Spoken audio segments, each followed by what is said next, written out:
You think you know what you want. The feeling can be clear, even strong. Something seems right, aligned, worth pursuing. But that clarity doesn't stay stable. It shifts. What felt certain yesterday becomes questionable today. A different option starts to feel just as convincing. And the previous certainty begins to fade, not because something external changed, but because the internal state that produced it is no longer active. This creates a specific kind of confusion, not the absence of preference, but the presence of multiple competing ones, each feeling valid at different times. From the inside, it seems like inconsistency. It feels like something is wrong with your ability to decide. But the instability is not a flaw in judgment. It is a feature of how desire is constructed. What you call wanting something is not a fixed signal. It is an output generated by your mind in response to a combination of context, memory, emotion, and prediction. When those inputs shift, the output shifts. And because the output always feels real in the moment, each version of what you want feels equally legitimate while it is active. The confusion comes from trying to treat these shifting outputs as if they were stable truths, but they are not stable. They are state-dependent constructions that feel consistent only within the moment that produced them. The experience of knowing what you want is tied to a feeling of internal alignment. When your thoughts, emotions, and predictions point in the same direction, the result is clarity. There is no visible conflict. The mind presents a single dominant option, and it feels correct, but this alignment is temporary. It depends on a specific configuration of internal conditions.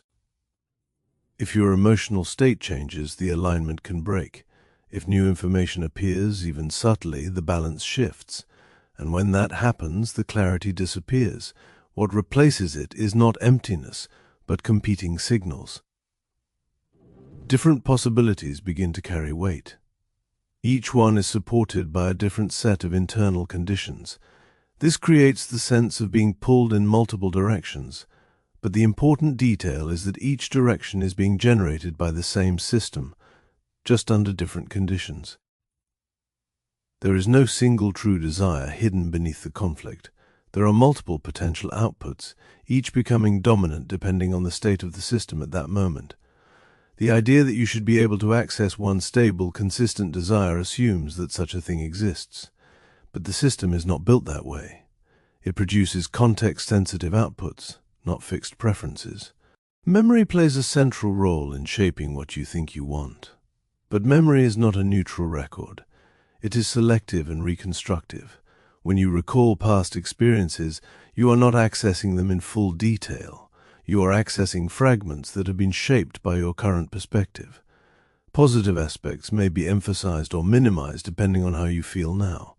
Negative aspects may be softened or amplified. This means that the past you use to justify your current desires is not stable.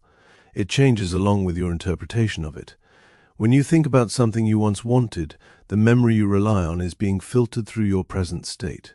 This can create the illusion that your preferences have changed dramatically, when in reality your interpretation of the past has shifted. The same applies to imagined futures. When you project yourself into a possible outcome, the image you create is influenced by your current emotional and cognitive state.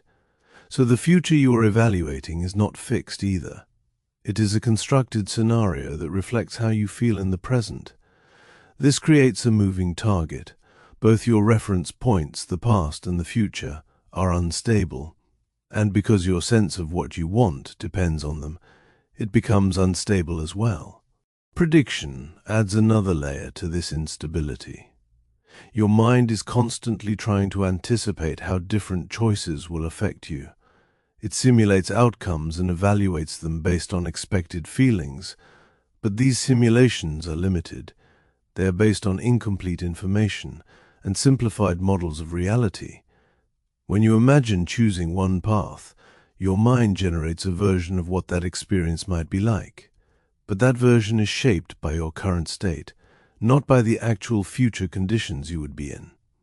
This means that your evaluation of a choice is based on a projection that may not match the reality of that choice. When your internal state changes, the simulation changes as well.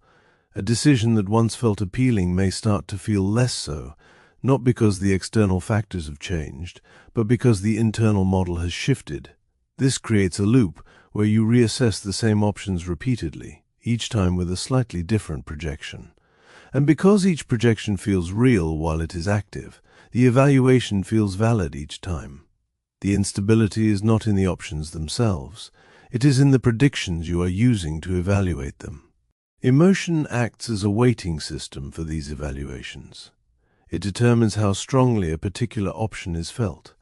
When an option is associated with a positive emotional tone, it becomes more compelling. When that tone weakens, the option loses its appeal. This shift can happen without any change in the external details. It is driven by internal variation. Your emotional state is influenced by many factors: environment, energy levels, recent experiences, and it is constantly changing. As it changes, the weighting of different options changes with it. This means that the same choice can feel significantly different at different times. What once felt meaningful can start to feel neutral. What once felt risky can start to feel manageable. These shifts are not necessarily reflections of new insight. They are often the result of changes in emotional context. But because the feeling is immediate and convincing, it is interpreted as a change in what you truly want. This creates the impression that your desires are unstable, when in reality the system generating them is sensitive to internal variation. Another source of confusion is the presence of multiple internal models operating at the same time. Your mind does not function as a single unified perspective.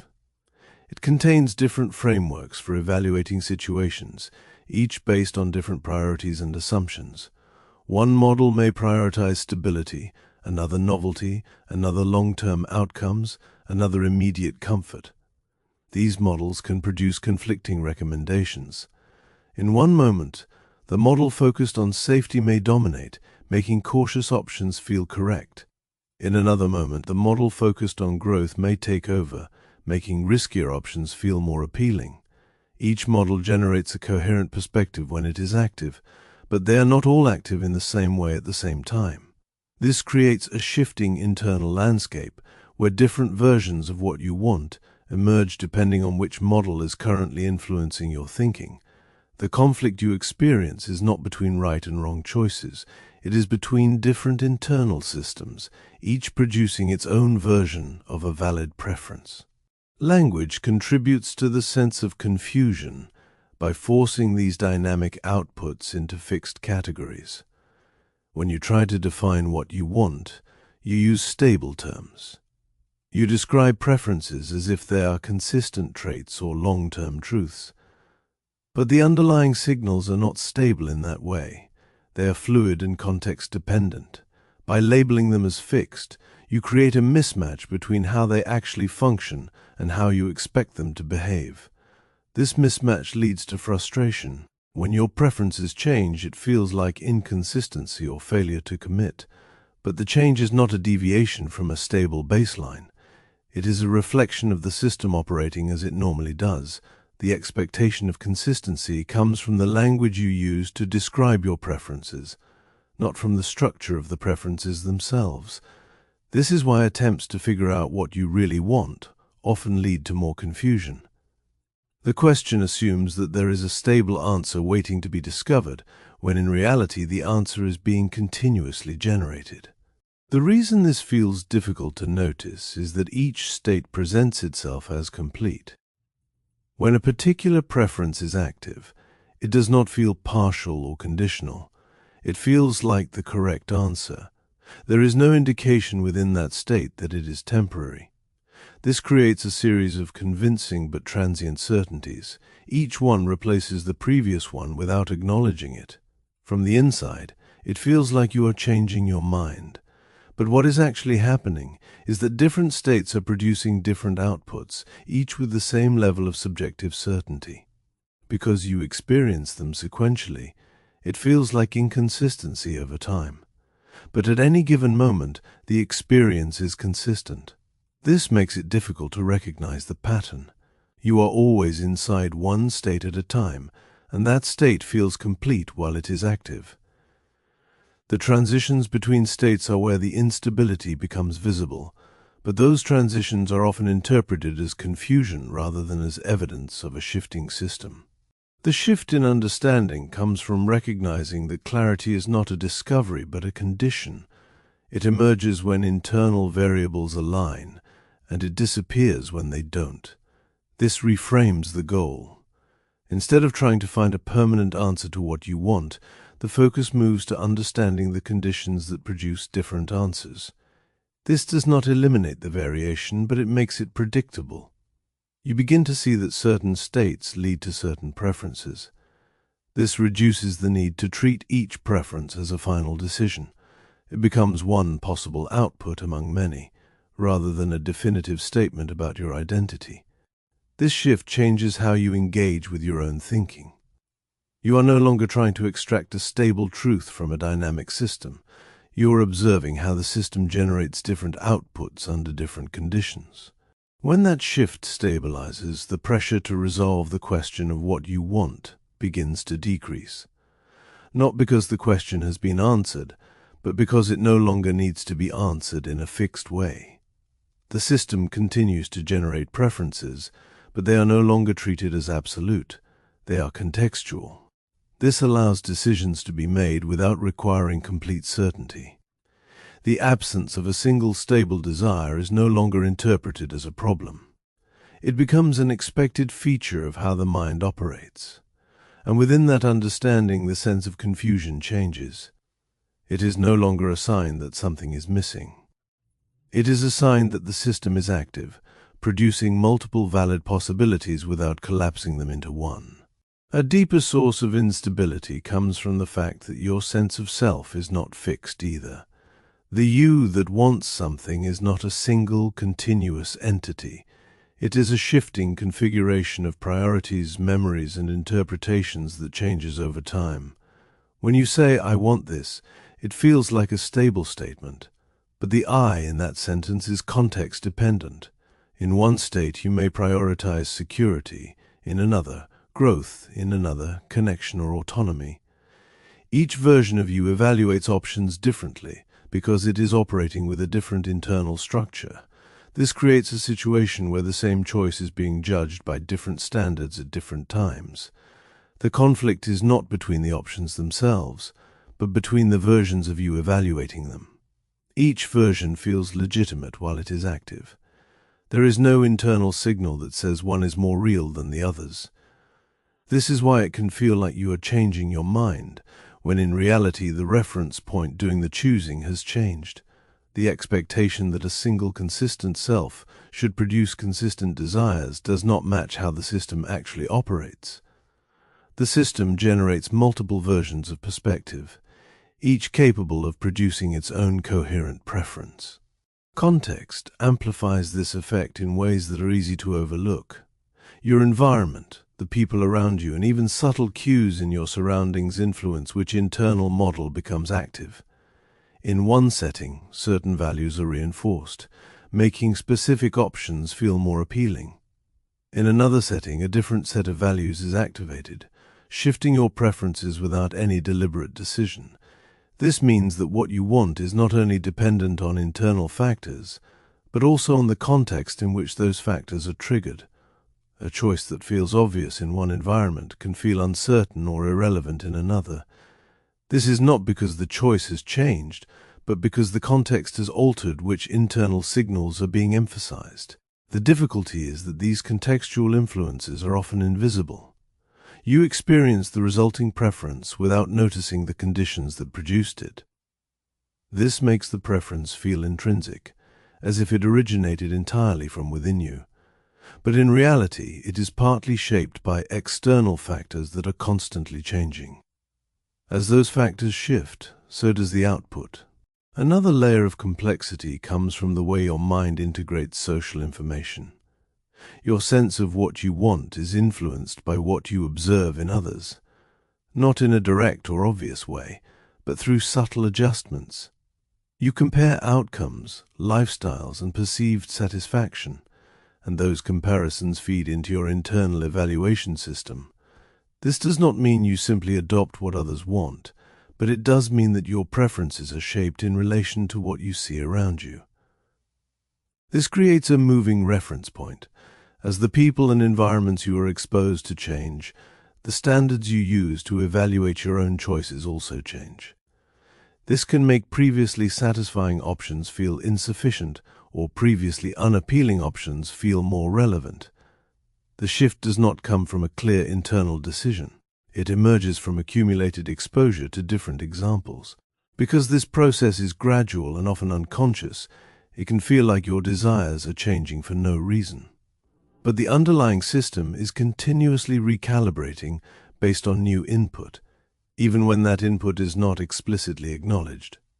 Expectation also shapes what you think you want, particularly in relation to identity. You form ideas about the kind of person you are or should be, and those ideas influence your preferences.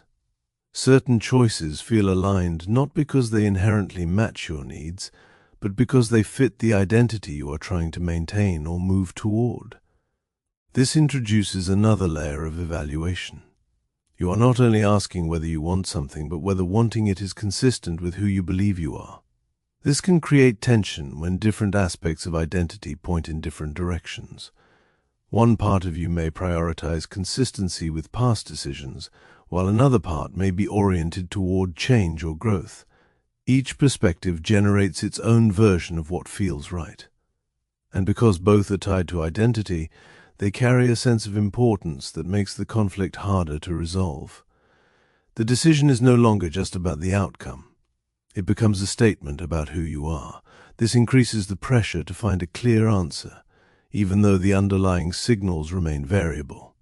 What ultimately becomes visible through all of this is that the question, "What do I want?"